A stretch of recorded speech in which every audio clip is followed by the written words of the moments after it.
এদিকে ন্যায্য দাম পাওয়ায় ফরিদপুরে প্রতিনিয়ত বাড়ছে ধানের আবাদ। ফলে এই বছর উৎসব মুখর পরিবেশে আমন আবাদে ব্যস্ত সময় পার করছেন কৃষকেরা। লক্ষ্যমাত্রা অর্জনে কৃষকদের প্রণোদনা সহ সব ধরনের সহযোগিতা করার আশ্বাস দিয়েছে কৃষি বিভাগ। খায়রুজ্জামান সোহাগের তথ্য ছবিতে ডেস্ক রিপোর্ট।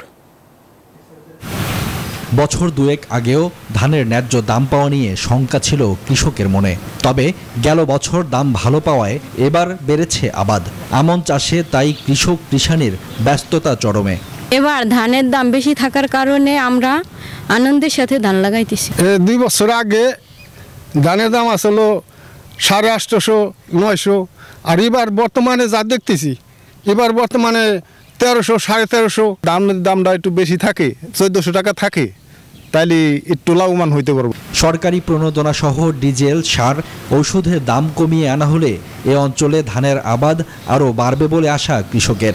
মাইক্রোফাইবার কটনের তৈরি ক্লিন মপ, যা ঘরের ফ্লোরকে করে ঝকঝকে পরিষ্কার। ক্লিন ফ্লোর মপ, সহজেই পরিষ্কার। সার, ওষুধ এবং ডিজেলের যে পরিমাণ দাম যদি একটু কমাই দেওয়া হতো তাহলে আমাদের দেশে ধানের আবাদ আমরা আরও বাড়াই করতে পারতাম। সরকার আমাদের দিকে একটু তাকাইলে, একটু সার বীজ কিছু দিয়ে সাহায্য করলে আমাকে অনেক উপকারও হইতো। উন্নত জাত ব্যবহার ও পোকামাকড় দমনে কৃষকদের সব ধরনের সহযোগিতা করা হচ্ছে বলে জানিয়েছে কৃষি বিভাগ। নতুন জাতের প্রণোদনা কর্মসূচি বাস্তবায়ন হচ্ছে, যেখানে নতুন জাতের ধানের বীজ এবং সার সরবরাহ করা হচ্ছে। উন্নত প্রযুক্তি সম্প্রসারণে কৃষি বিভাগ সবসময় মাঠে রয়েছে।